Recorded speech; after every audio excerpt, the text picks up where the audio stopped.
ಮಕ್ಕಳೇ, ಇಂದು ನಾವು ಸಾರ್ವಜನಿಕ ಆಡಳಿತ ವಿಚಾರವಾಗಿ ತಿಳಿದುಕೊಳ್ಳೋಣ.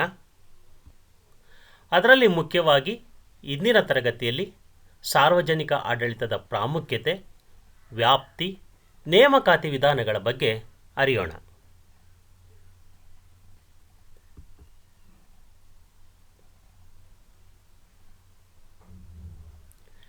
ಈ ಕೆಳಗಿನ ಚಿತ್ರ ನೋಡಿ ಹೇಳಿ.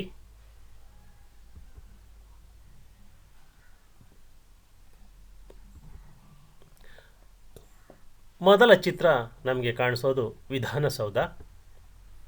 ಇದು ರಾಜ್ಯದ ಆಡಳಿತ ಭವನವಾಗಿದ್ದು ಇಡೀ ರಾಜ್ಯದ ಎಲ್ಲ ಇಲಾಖೆಗಳು ಇಲ್ಲಿಂದಲೇ ಕಾರ್ಯನಿರ್ವಹಿಸುತ್ತವೆ.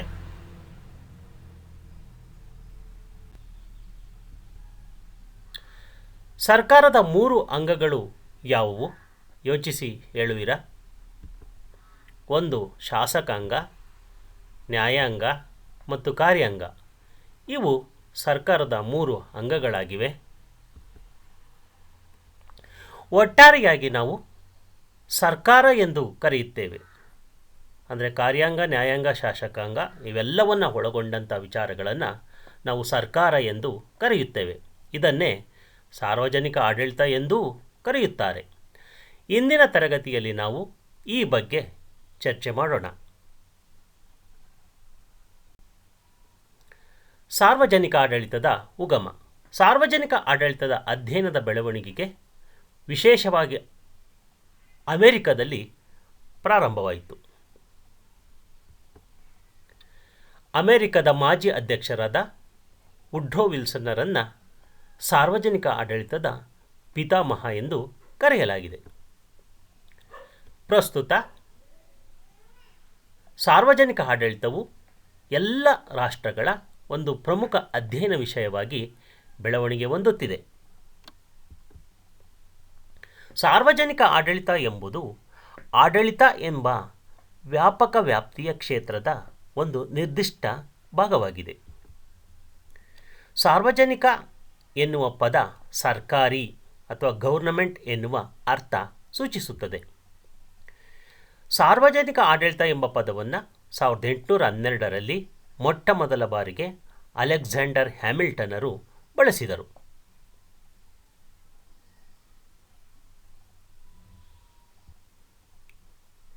ಸಾರ್ವಜನಿಕ ಆಡಳಿತದ ವ್ಯಾಖ್ಯಾನ.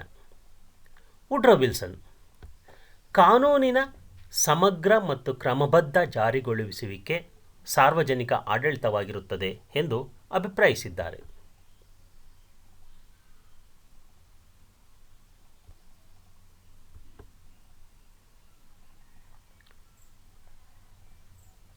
ಫಿಫ್ನರ್ ಪ್ರಕಾರ ಸಾರ್ವಜನಿಕ ನೀತಿಯನ್ನು ಜಾರಿಗೊಳಿಸುವ ಸಾಮೂಹಿಕ ಯತ್ನದ ಸಂಯೋಜನೆಯೇ ಸಾರ್ವಜನಿಕ ಆಡಳಿತ ಎಂದಿದ್ದಾರೆ. ಲೂಥರ್ ಗಲಿಕ್ರ ಪ್ರಕಾರ ಸಾರ್ವಜನಿಕ ಆಡಳಿತವು ಸರ್ಕಾರ ಕಾರ್ಯಗಳನ್ನು ನಿರ್ವಹಿಸುವ ಕಾರ್ಯಾಂಗ ಶಾಖೆಗೆ ಸಂಬಂಧಿಸಿದೆ ಎನ್ನುತ್ತಾರೆ. ಪ್ರಾಮುಖ್ಯತೆ. ಸಾರ್ವಜನಿಕ ಆಡಳಿತವು ಸರ್ಕಾರದ ಆಧಾರ ಸ್ತಂಭವಾಗಿದೆ. ಸಾರ್ವಜನಿಕ ಹಿತಾಸಕ್ತಿಗಾಗಿ ವಿವಿಧ ಸೇವೆಯನ್ನು ಸಲ್ಲಿಸುತ್ತದೆ. ಕಾನೂನು ಮತ್ತು ನೀತಿಗಳ ಅನುಷ್ಠಾನ ಮಾಡುತ್ತದೆ. ಸಾಮಾಜಿಕ ಭದ್ರತೆಯನ್ನು ಕಾಪಾಡಲು ಅಗತ್ಯ. ಶಾಸಕಾಂಗ ಮತ್ತು ಕಾರ್ಯಾಂಗಕ್ಕೂ ಸಹಾಯ ಮಾಡುತ್ತದೆ. ಸಾರ್ವಜನಿಕ ಆಡಳಿತದ ವ್ಯಾಪ್ತಿ. Woodrow Wilson L D white ಪ್ರಕಾರ ಸರ್ಕಾರದ 3 ಅಂಗಗಳಾದ ಶಾಸಕಾಂಗ, ಕಾರ್ಯಾಂಗ ಮತ್ತು ನ್ಯಾಯಾಂಗಗಳ ಎಲ್ಲ ಚಟುವಟಿಕೆಗಳನ್ನು ಸಾರ್ವಜನಿಕ ಆಡಳಿತವು ಒಳಗೊಳ್ಳುತ್ತದೆ ಎಂದಿದ್ದಾರೆ. ಲೂಥರ್ ಗಲಿಕ್ರವರು ಸಾರ್ವಜನಿಕ ಆಡಳಿತದ ವ್ಯಾಪ್ತಿಯನ್ನು ಪೋಸ್ಟ್ ಕಾರ್ಪ್ ಎಂಬ ಇಂಗ್ಲಿಷ್ ಪದದಲ್ಲಿ ಸೂಚಿಸಿದ್ದಾರೆ. ಚಿತ್ರದಲ್ಲಿಯ ಪೋಸ್ಟ್ ಕಾರ್ಡ್ ರೂಪವನ್ನು ನೋಡಬಹುದು. ಇಂಗ್ಲಿಷ್ ಪದದ ಪ್ರತಿಯೊಂದು ಅಕ್ಷರವು ಸಾರ್ವಜನಿಕ ಆಡಳಿತದ ಒಂದೊಂದು ಕಾರ್ಯಗಳನ್ನು ಸೂಚಿಸುತ್ತದೆ.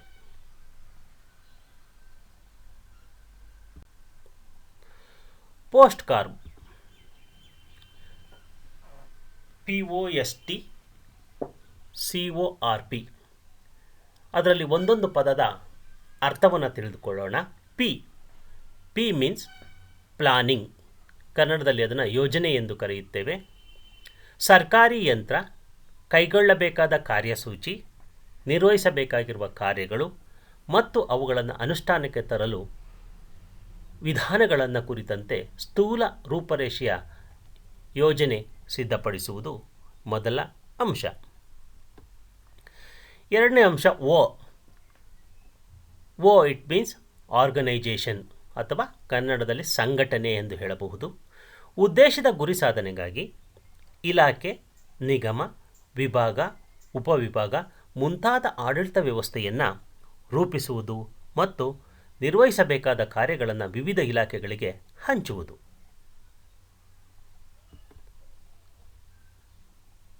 ಮುಂದಿನದು ಎಸ್ ಮೀನ್ಸ್ ಸ್ಟಾಫಿಂಗ್ ಅಥವಾ ಸಿಬ್ಬಂದಿ ವ್ಯವಸ್ಥೆ. ಆಡಳಿತ ಕಾರ್ಯಗಳನ್ನು ನಿರ್ವಹಿಸಲು ಅಗತ್ಯವಾದ ಸಿಬ್ಬಂದಿಯ ನೇಮಕ, ತರಬೇತಿ ಹಾಗೂ ಸೇವಾ ನಿಯಮಗಳನ್ನು ನಿರ್ಧರಿಸುವುದೇ ಎಸ್ ಆಗಿದೆ. ಮುಂದುವರೆದು ಡೈರೆಕ್ಷನ್, ಕನ್ನಡದಲ್ಲಿ ನಿರ್ದೇಶನ. ಸರ್ಕಾರದ ವಿವಿಧ ಇಲಾಖೆಗಳಿಗೆ ಆದೇಶ ಹಾಗೂ ನಿರ್ದೇಶನ ನೀಡುವುದು ಮತ್ತು ತೀರ್ಮಾನ ಕೈಗೊಳ್ಳುವುದು ಬಹುಮುಖ್ಯ. ಕೋಆರ್ಡಿನೇಷನ್ ಅಥವಾ ಸಂಯೋಜನೆ. ಸರ್ಕಾರದ ವಿವಿಧ ಇಲಾಖೆಗಳಲ್ಲಿ ಘರ್ಷಣೆ, ಭಿನ್ನಾಭಿಪ್ರಾಯಗಳನ್ನು ನಿವಾರಿಸಿ ಅವುಗಳ ಕಾರ್ಯಗಳನ್ನು ಸಂಯೋಜನೆಗೊಳಿಸುವುದು ಇದರ ಮುಖ್ಯ ಉದ್ದೇಶ. ರಿಪೋರ್ಟಿಂಗ್, ಕನ್ನಡದಲ್ಲಿ ವರದಿ. ಉನ್ನತಾಧಿಕಾರಿಗಳಿಗೆ ಅಧೀನಾಧಿಕಾರಿಗಳು ವಿವಿಧ ಇಲಾಖೆಗಳ ಕಾರ್ಯಚಟುವಟಿಕೆಗಳ ಬಗ್ಗೆ ವರದಿ ಸಲ್ಲಿಸುವುದು ಮತ್ತು ದಾಖಲೆ, ಸಂಶೋಧನೆ ಮತ್ತು ತನಿಖೆಯ ಮೂಲಕ ಶಾಸಕಾಂಗಕ್ಕೆ ವರದಿ ನೀಡುವುದು ಪ್ರಮುಖವಾಗಿದೆ. ಕೊನೆಯದಾಗಿ ಬಜೆಟಿಂಗ್, ಕನ್ನಡದಲ್ಲಿ ಆಯವ್ಯಯ. ಹಣಕಾಸಿನ ಯೋಜನೆ, ಆಯವ್ಯಯ ಲೆಕ್ಕಾಚಾರ, ಲೆಕ್ಕ ಪರಿಶೋಧನೆ ಮುಂತಾದವುಗಳ ನಿರ್ವಹಣೆಯಾಗಿರುತ್ತದೆ. ಹೀಗೆ ಪೋಸ್ಟ್ ಕಾರ್ಡ್ ತರಹ ಸರ್ಕಾರ ಕಾರ್ಯನಿರ್ವಹಿಸುತ್ತದೆ ಎಂದು ಹೇಳಿದ್ದಾರೆ. ನೇಮಕಾತಿ ರಿಕ್ರೂಟ್ಮೆಂಟ್. ಸಾರ್ವಜನಿಕ ಆಡಳಿತದ ಯಶಸ್ಸಿಗೆ ಪರಿಣಾಮಕಾರಿ ಸಿಬ್ಬಂದಿ ಅಥವಾ ಅಧಿಕಾರಿಗಳು ಅವಶ್ಯಕವಾಗಿರುತ್ತಾರೆ. ನೇಮಕಾತಿ ವಿಧಾನವು ಹೆಚ್ಚು ಸಮರ್ಪಕವೂ ವೈಜ್ಞಾನಿಕವೂ ಆಗಿದ್ದಾಗ ದಕ್ಷ ಸಿಬ್ಬಂದಿ ವರ್ಗವನ್ನು ಹೊಂದಿ ಸಾರ್ವಜನಿಕ ಆಡಳಿತನ ಯಶಸ್ವಿಯಾಗಿ ನಡೆಸಲು ಸಾಧ್ಯವಾಗುತ್ತದೆ. ಉತ್ತಮ ಮತ್ತು ದಕ್ಷ ಸಾರ್ವಜನಿಕ ಆಡಳಿತವು ನೇಮಕಾತಿ ಮತ್ತು ಅದರ ವಿಧಾನಗಳನ್ನು ಅವಲಂಬಿಸಿದೆ.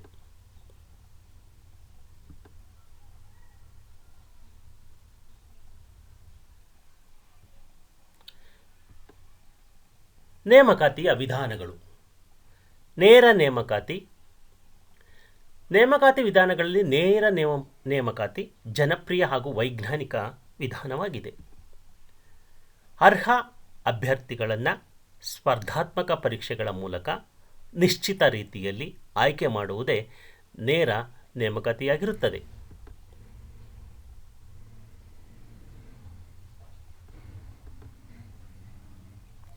ಆಂತರಿಕ ನೇಮಕಾತಿ. ಸರ್ಕಾರಿ ಸೇವೆಯಲ್ಲಿ ಇದ್ದವರಲ್ಲಿ ಅರ್ಹರಾದವರನ್ನು ಮೇಲ್ದರ್ಜೆಯ ಹುದ್ದೆಗಳಿಗೆ ಆಯ್ಕೆ ಮಾಡುವುದೇ ಆಂತರಿಕ ನೇಮಕಾತಿಯಾಗಿರುತ್ತದೆ.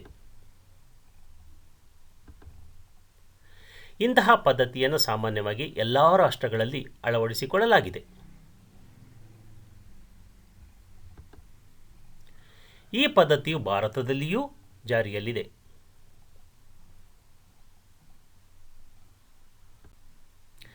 ತರಬೇತಿ. ಸಾರ್ವಜನಿಕ ಸಿಬ್ಬಂದಿಯ ದಕ್ಷತೆಯು ಅವರು ಪಡೆದಿರುವ ತರಬೇತಿ ಮಟ್ಟವನ್ನು ಅವಲಂಬಿಸಿರುತ್ತದೆ. ಆಧುನಿಕ ರಾಜ್ಯದ ಆಡಳಿತ ಕಾರ್ಯಗಳು ಕ್ಲಿಷ್ಟವಾಗಿರುವುದರಿಂದ ಅಭ್ಯರ್ಥಿಗಳು ತಾವು ನಿರ್ವಹಿಸಬೇಕಾದ ಕಾರ್ಯಗಳ ಕುರಿತು ಸರಿಯಾದ ತಿಳುವಳಿಕೆ ಪಡೆಯಲು ತರಬೇತಿ ಅವಶ್ಯಕವಾಗಿದೆ.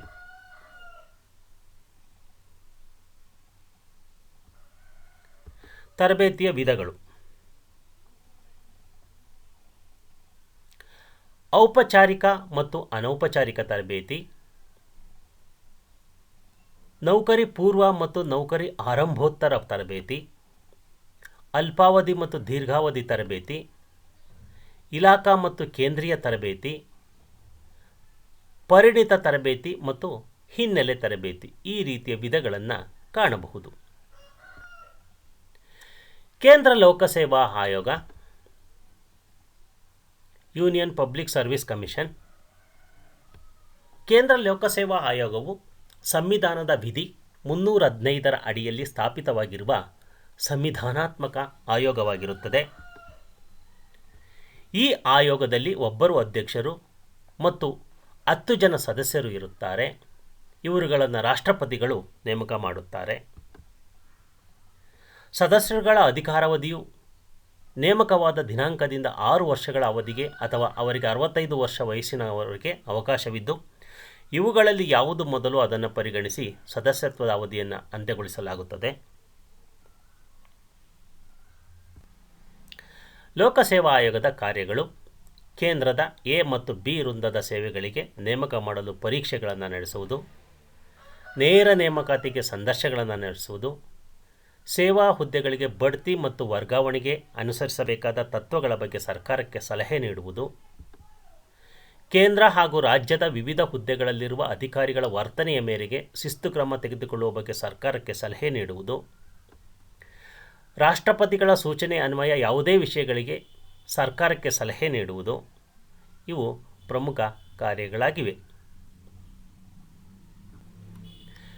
ಕೇಂದ್ರ ಲೋಕಸೇವಾ ಆಯೋಗವು ರಾಷ್ಟ್ರಮಟ್ಟದಲ್ಲಿ ಸಿವಿಲ್ ಸೇವೆ, ತಾಂತ್ರಿಕ ಸೇವೆ, ವೈದ್ಯಕೀಯ ಸೇವೆ, ಅರಣ್ಯ ಸೇವೆ ಮತ್ತು ರಕ್ಷಣಾ ಸೇವೆಗಳಿಗೆ ಸಂಬಂಧಿಸಿದಂತೆ ನೇಮಕಾತಿಗಳನ್ನು, ಸ್ಪರ್ಧಾತ್ಮಕ ಪರೀಕ್ಷೆಗಳನ್ನು ನಡೆಸುತ್ತದೆ. ECVL ಸರ್ವಿಸ್ಗಾಗಿ ನಡೆಸುವ ಪರೀಕ್ಷೆಯು ಮಹತ್ವದ್ದಾಗಿರುತ್ತದೆ.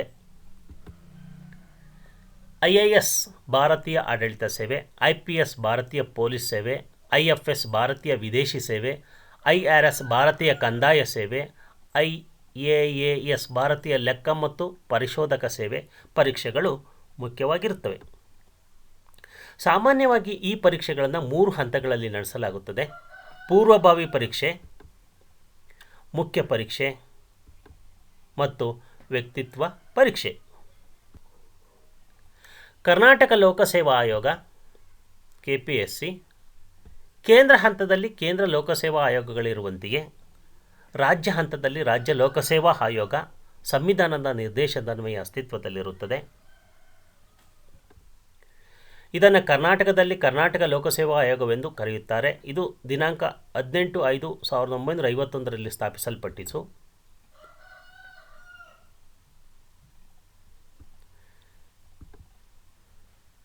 ಆಯೋಗವು ಒಬ್ಬರು ಅಧ್ಯಕ್ಷರು ಮತ್ತು 9 ಜನ ಸದಸ್ಯರನ್ನು ಒಳಗೊಂಡಿರುತ್ತದೆ. ಇವರುಗಳನ್ನು ರಾಜ್ಯಪಾಲರು ನೇಮಿಸುತ್ತಾರೆ. ಇವರುಗಳ ಅಧಿಕಾರಾವಧಿಯು ನೇಮಕದಿಂದ 6 ವರ್ಷಗಳು ಅಥವಾ ಅವರುಗಳ 62ನೇ ವಯಸ್ಸಿನವರೆಗೆ ಇದ್ದು, ಇವುಗಳಲ್ಲಿ ಪ್ರಥಮವಾಗುವುದನ್ನು ಪರಿಗಣಿಸಲಾಗುತ್ತದೆ.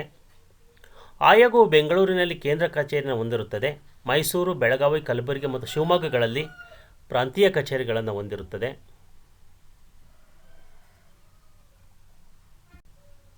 ಕಾರ್ಯಗಳು: ರಾಜ್ಯ ಸರ್ಕಾರಿ ಸೇವೆಗೆ ಪತ್ರಾಂಕಿತ ಅಧಿಕಾರಿಗಳು ಮತ್ತು ಅಪತ್ರಾಂಕಿತ ಸಿಬ್ಬಂದಿಗಳನ್ನು ಸ್ಪರ್ಧಾತ್ಮಕ ಪರೀಕ್ಷೆಗಳು ಮತ್ತು ಸಂದರ್ಶನಗಳ ಮೂಲಕ ಆಯ್ಕೆ ಮಾಡುತ್ತದೆ.